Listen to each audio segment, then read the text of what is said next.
So hello, everybody. I'm Ron Waksman. This is CRT Online, the COVID-19 series. I have with me today Mitch Krucoff from Duke and Nick West, who is coming to us from Cambridge, the UK. He is the Chief Medical Officer of Abbott Vascular. Welcome, gentlemen. Good morning. Thanks, Ron. The purpose of this session would be primarily to talk about the impact of the COVID-19 pandemic on research. I think we all recognize we're doing less patients. We asked to stop to do the elective cases.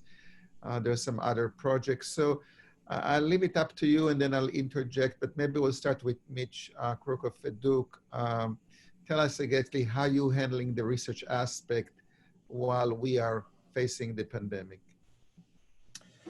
So Ron, I think like all of us, there are an immediately sort of chain of decisions to be made on the clinical front as a site that's actively enrolling patients in clinical trials. The pandemic has preoccupied not only resources and decision makings on how many masks to wear every day and blah, blah, blah, making the research agenda kind of a back burner to the urgency of preparing for the wave of this healthcare setting, to unique considerations of what's safe for patients and what's safe for staff for face-to-face encounters, and what to do with research protocol-driven face-to-face encounters that are not necessarily clinically driven.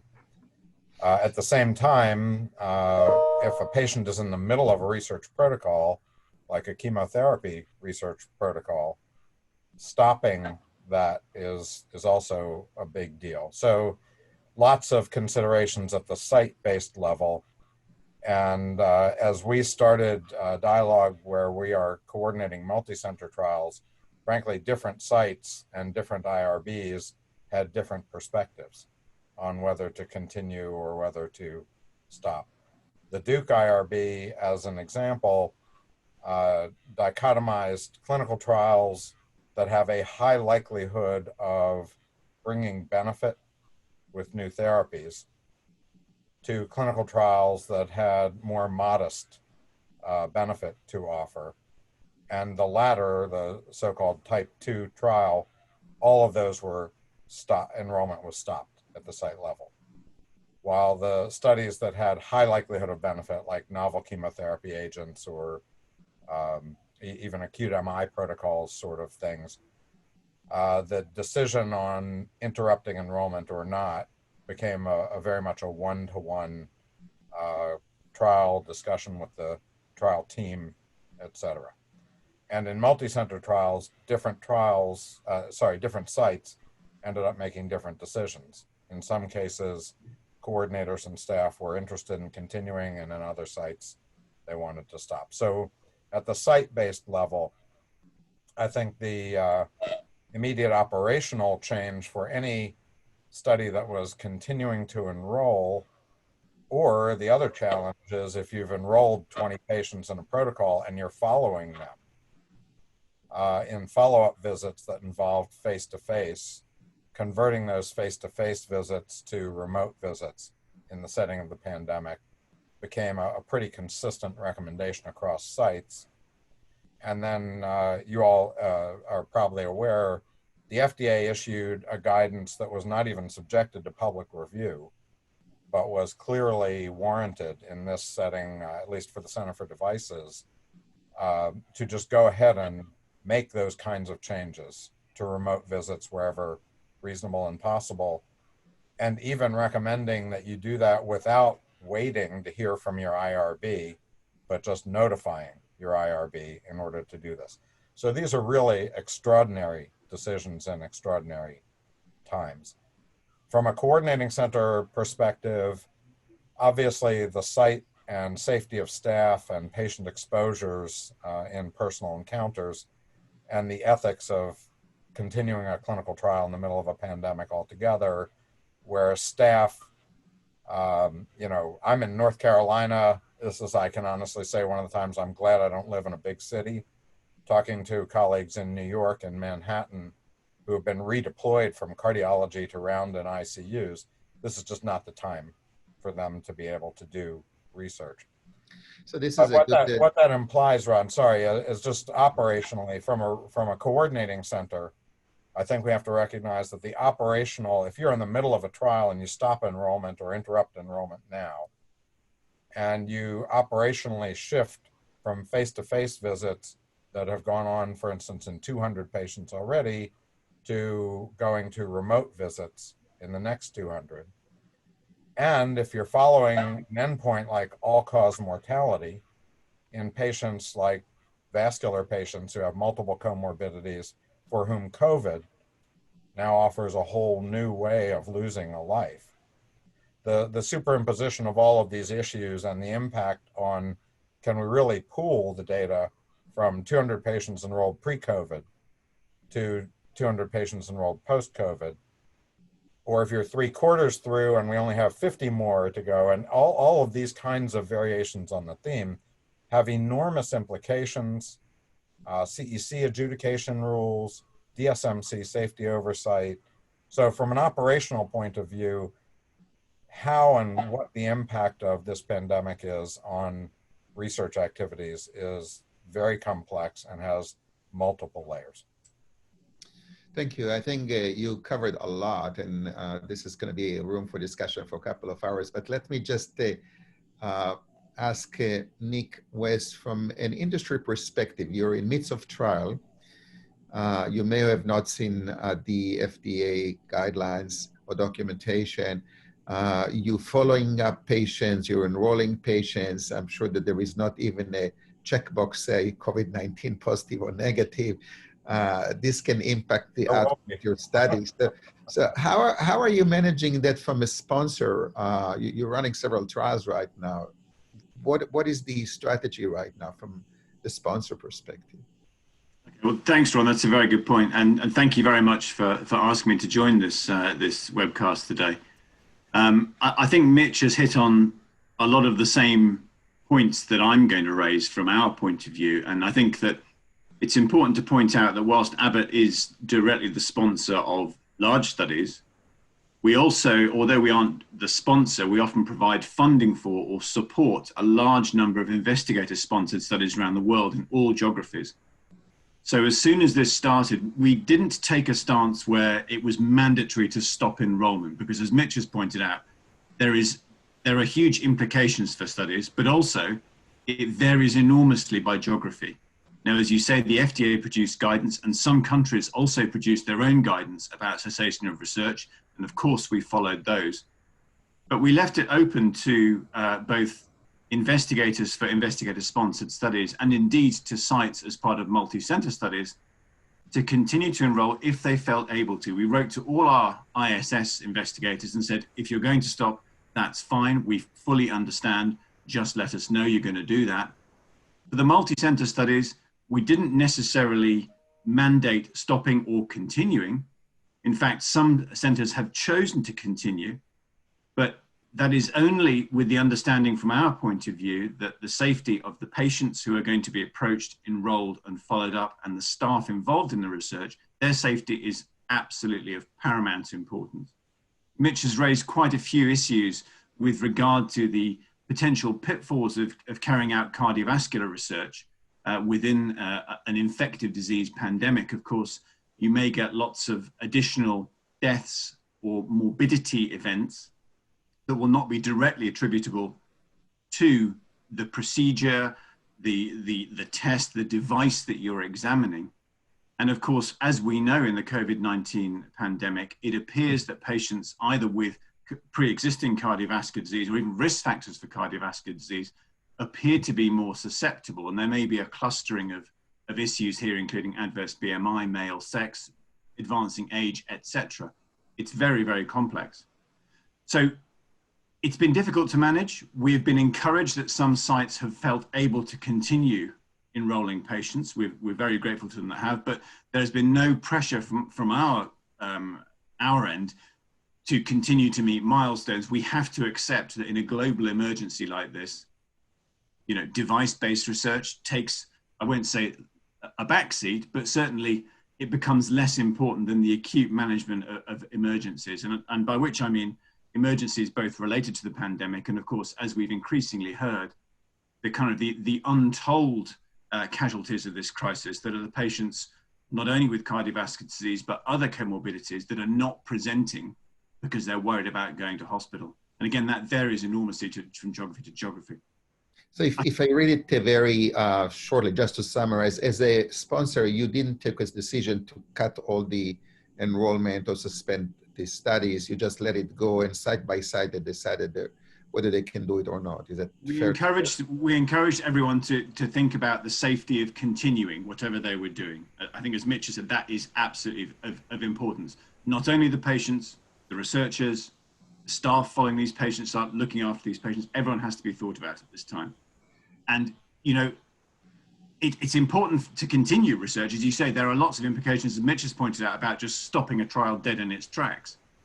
But the other thing, of course, that the opportunity for research that the pandemic has afforded is that there are many trials that are starting. Now, not only directly related to COVID, but we've had several proposals for studies based on management or investigation of some of the cardiological manifestations associated with COVID, which, you know, will be very interesting and will help to address some of the issues the cardiological community has encountered. So this is related to new opportunities, but just maybe one comment. How do you deal with the fact that we don't see any more elective patients? So if we have to enroll for a post-marketing study or even for a short DAP study, it may be that we're going to see a different clusters of patients that coming right now to the cath lab that has not been, irrespective to whether they have COVID or they do not have COVID. So how do you account for that in terms of, especially for studies that are not randomized, they're looking on OPC, there is no OPC for a situation like that. So maybe Mitch first and then Nick to follow. I think that's exactly right, Ron. And as Nick mentioned, even acute patients, much less elective patients, evaporated early on in everyone's data.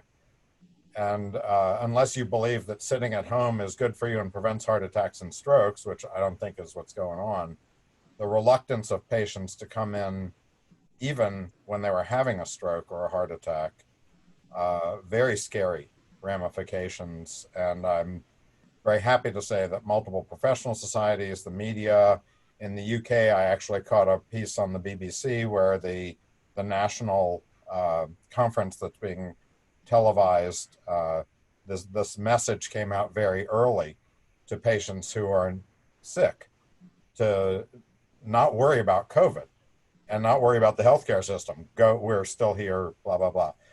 But I think, you know, there is no question that tracking the time points, if we're enrolling a patient population in the middle of a pandemic, it is unequivocally likely to be different than the population who we were enrolling, even in acute settings. They're coming in later, they're waiting longer. So I think the awareness of just how much clinical research that is interrupted, and that includes both during the pandemic and prior to the pandemic, also begs the third part, which is that post-pandemic, we're not going to probably go back to the same world that we had pre-pandemic. And one example, we have several multi-center trials that use centralized patient monitoring. This is a centralized group who reach out to patients by telephone. Continuing that is no problem. And in fact, it may be that post-pandemic, we got a big boost for that type of activity just to be independent of the need for face-to-face encounters. But I think we also have to think forward that it's not just the first pre-COVID part of a trial being blended with the pandemic part of a trial and all of the considerations, but where we're going to land post-pandemic and how operationally clinical research is conducted, the whole world, including the research world, will probably be different. So do a lot of work for probably DSM sees committees to digest that data. Nick, how are you preparing yourself to defend different outcome, slowing in patient recruitment when we all want to see devices and labeling coming the same way or even faster than in the past? I mean, from a sponsor perspective, I mean, are you interacting with the agency for that? I mean, you're doing any adaptation to the situation? So, I mean, that's a great question. I mean, there are lots of statistical fudges, if you like, that one could apply in terms of adapting trial design to take into account morbidity or death events that after adjudication may be decided are not related directly to cardiovascular causes. I think this is going to be very tricky. And as you say, the DSMB is going to be absolutely critical in this regard. At the present time, we don't have a large amount of trials in vascular that are currently recruiting. We have a couple of big trials that are currently recruiting. I mean, we had a big trial, as Mitch will know, in the high-risk PCI ventricular support space that was due to restart. And of course, the restart of that study will be delayed. That's the SHIELD 2 study. As a result of this pandemic, this is a trial that was on hold owing to some minor device issues that we had at the end of last year. And of course, this is a therapy, exactly as you say, that people want. They want this therapy. It's a therapy to support the ventricle in shock and high-risk PCI, but we will be inevitably delayed in getting that because the trial is now going to be delayed. And I think I'd just like to pick up on something else that Mitch just mentioned. I think that we're going to emerge from the pandemic, whenever that may be, and it may be quite some time before things return even to any semblance of normal. And I think that we're going to have to globally think not only about medicine, but in clinical trials and research in particular, how we're going to run studies. And I think that we're going to see much more, as Mitch has said, in the way of remote monitoring. We're going to see either patients entering stuff into databases. We're going to see wearables. We're going to see smartphone follow-up. We're not going to have the face-to-face interactions, or at least, even if we want them, patients may not be prepared to provide them. And as I say, whatever we do, if we've got to think about the ethics of conducting clinical trials in a new era, safety has got to be the number one thing on the menu. I know that NIH is probably busy in other issues than research, but did they come with any statement or guideline in the UK what to do with patients who are currently under research? And maybe you can expand also to COVID-19 research with respect to NHS. Well, the NHS, I think, has taken a fairly pragmatic view, and like many geographies, as Mitch was just saying from his practice, in the UK, it's been very heterogeneous, the effect seen. If you go to the major conurbations like London, to an extent Birmingham, they've had many, many cases, and it's caused, widespread shutdown of lots of services such that only the essential things are being done. In other parts of the country, and I think this is mirrored in the US experience, there are places where very few cases have appeared, and in which case, although elective cases, as you've outlined, have really, if you like, dried up, ACS has been affected to a degree, but perhaps not so much as in some of the centers where people are worried about going in and catching COVID in a hospital.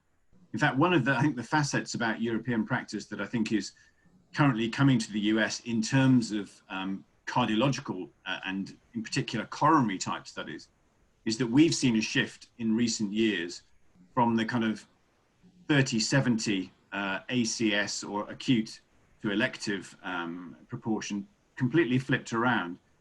And so a lot of the research that goes on in Europe is already focusing on ACS populations as opposed to elective populations, just because that makes up the body of the work. Now, of course, COVID has an impact on that. And it may have an impact on the ACS populations, but it does mean that there are still patients that can be studied. And going on to your second point about COVID-specific research, there are lots of aspects, as I'm sure you're aware, regarding the effect of COVID, or SARS-CoV-2, on the cardiovascular system. Lots of debate about whether these patients have some form fruste of myocarditis, whether they have there have been reports now of Takotsubo-like syndrome in association with COVID, whether there is some kind of endothelitis or microvascular damage that is driving some of these things. We just don't know. And this is a great opportunity for research. But obviously we are held to the frameworks that need approvals and so on before we can actually get that research going. Yeah, and thrombosis obviously as well. So Mitch, I think that I was stunned by the FDA change in policy with respect to COVID-19 research, and it's really transformation on the thinking that if you really in need of a therapy or modality, all the rules and the red tapes are completely changing. I wonder, you have a lot of relationship with FDA over the years and developed like a sub-expertise on that field. How do you think those changes going to impact going or moving forward on non-COVID therapies? I mean, because we've seen things that are related to off-label use, expedited approval for testing, expedited approval of studies. There should be some impact on, you know, the way that we used to have business with studies through FDA, both with CDRH and also CDER. What is your thoughts about it?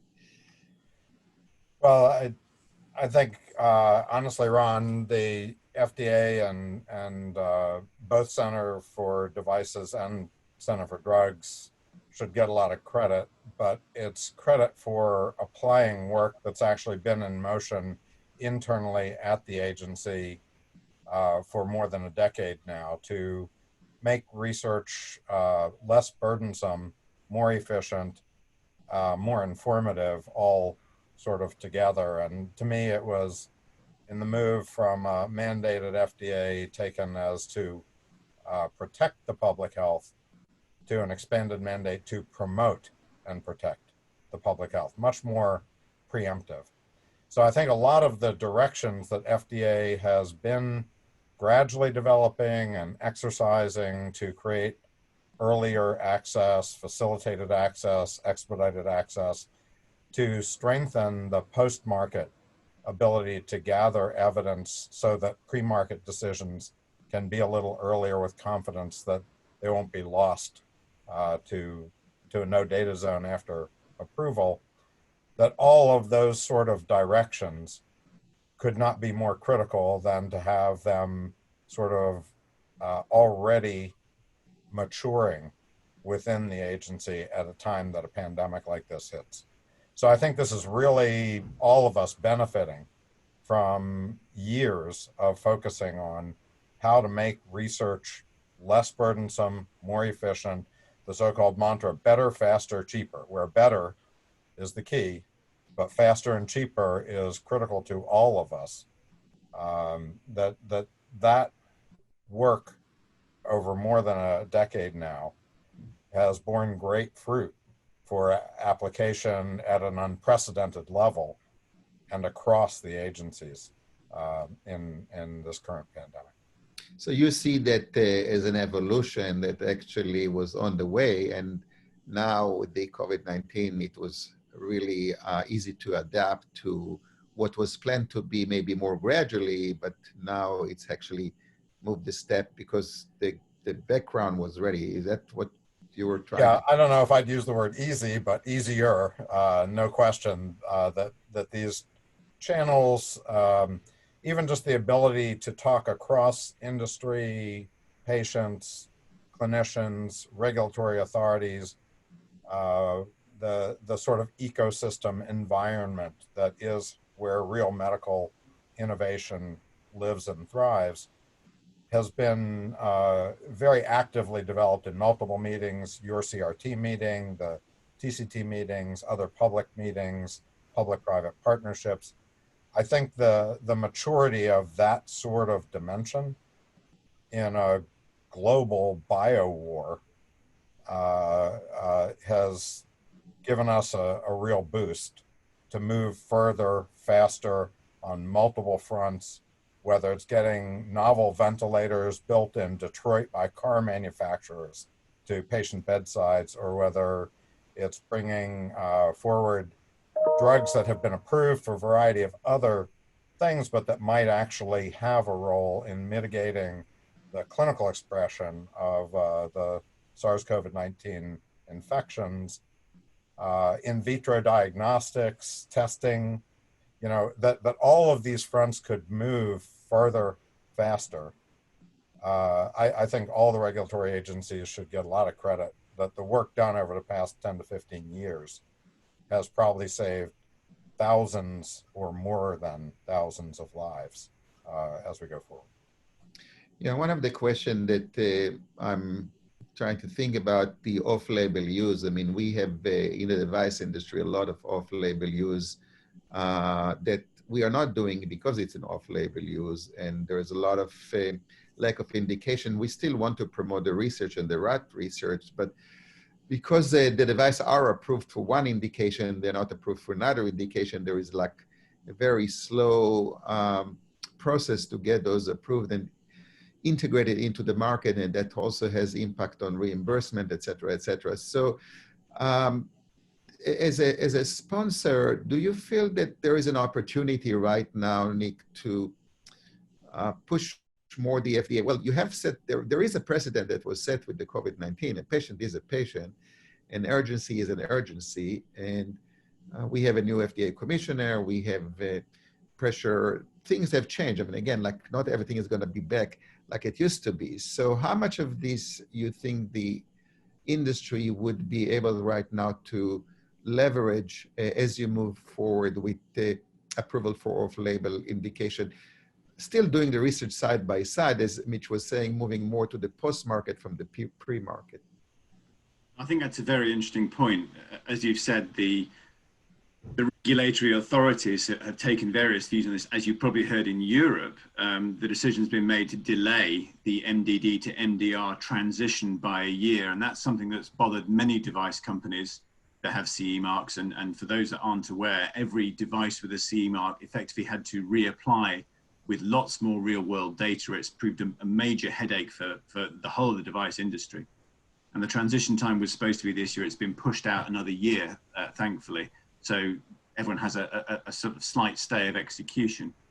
But I mean, the point you raise is a very, very relevant one. If there are tools that we could use, I mean, there are pathways that would allow this. Breakthrough technology pathways, for example, at the FDA would allow you sometimes to use devices effectively off-label. It's in some geographies, it's not so important. So I speak as someone who worked in the National Health Service for many years, and as soon as something is approved for one thing, I wouldn't say it's carte blanche, but you can use it for more or less what you want, because the reimbursement piece is not as important necessarily. I know in the US and in other European geographies, as well as in Asia Pacific, that is not so much the case.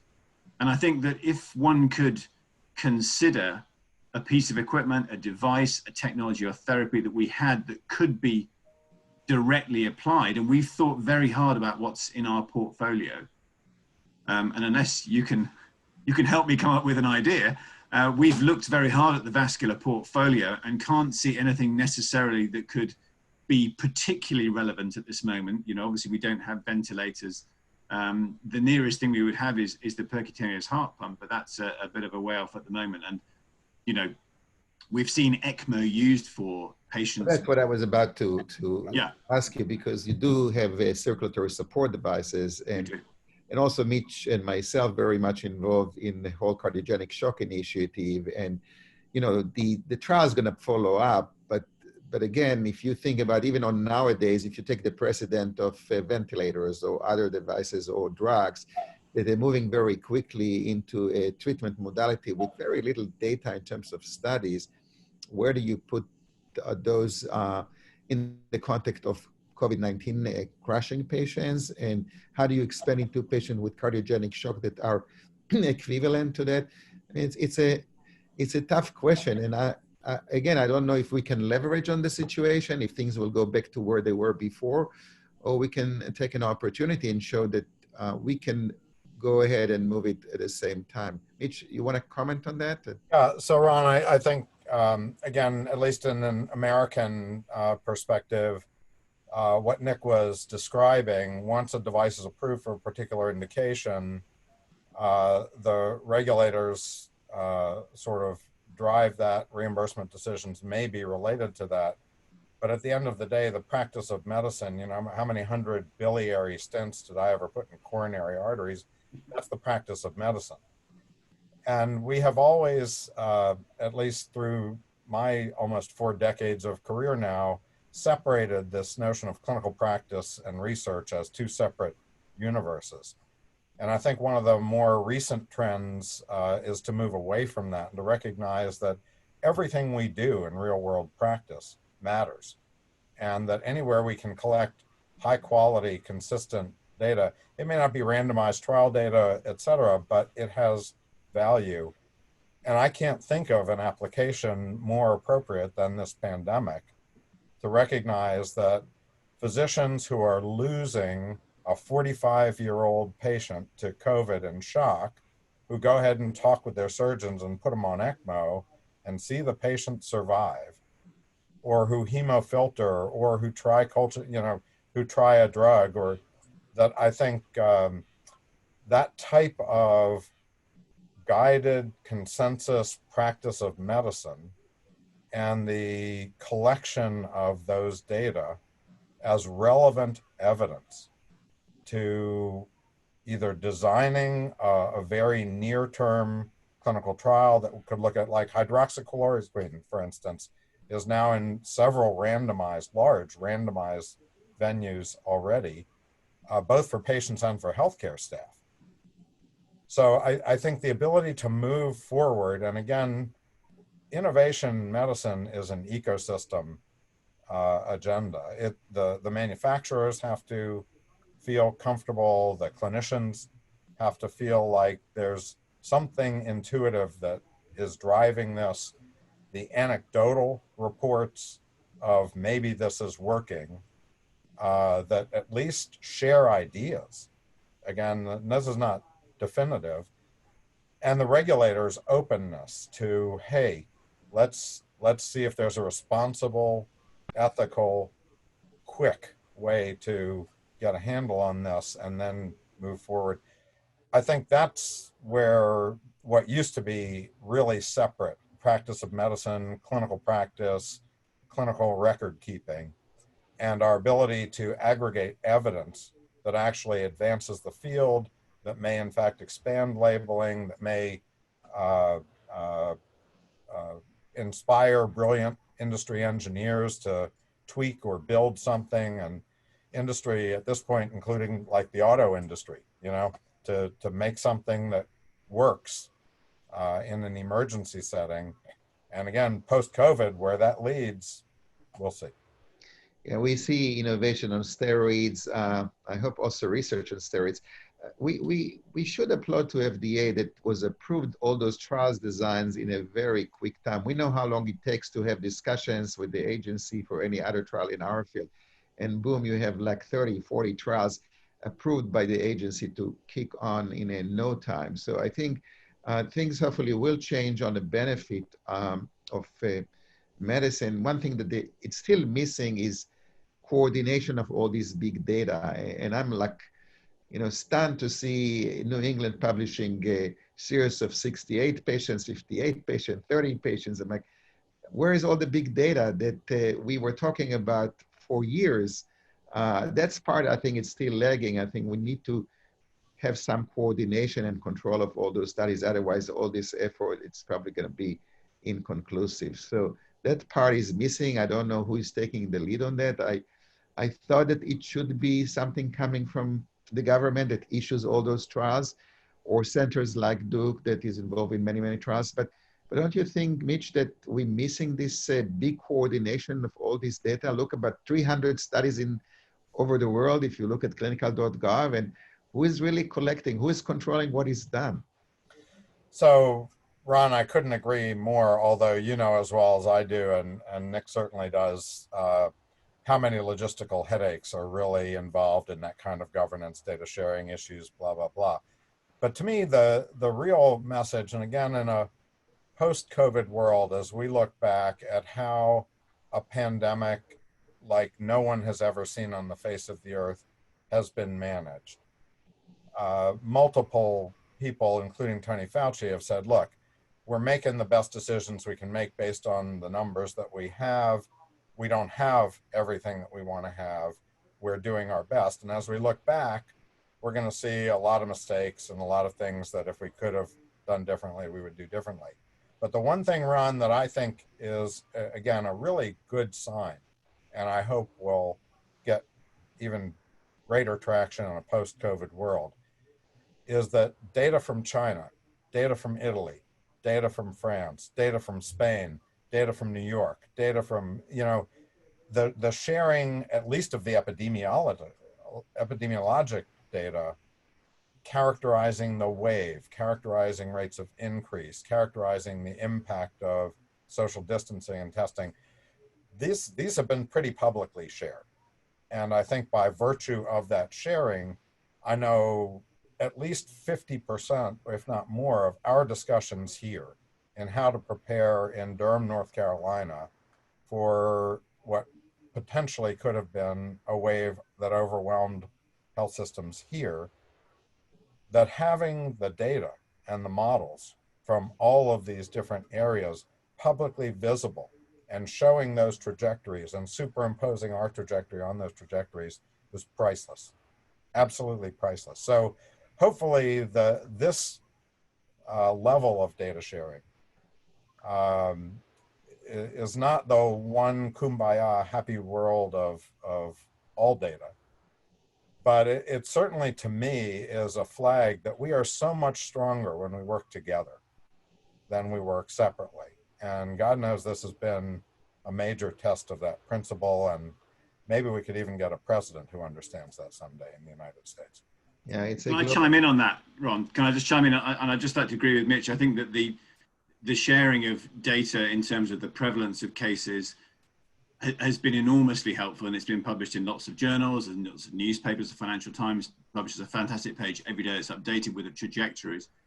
But what's been very important, even out with the research, as Mitch has just said, it is the peer-to-peer connection with colleagues working in some of these places that have been very hard hit by COVID-19 and leveraging their experiences, and in due course leveraging not only their experiences but also their aggregated data on their experiences. That, as you said, Ron, great time to be a researcher at the moment. You can publish in very high impact journals, a relatively few number of cases, but it's been great. There's been an exponential rise, like all the exponential graphs we've seen, an exponential rise in COVID-19 related case series, case reports.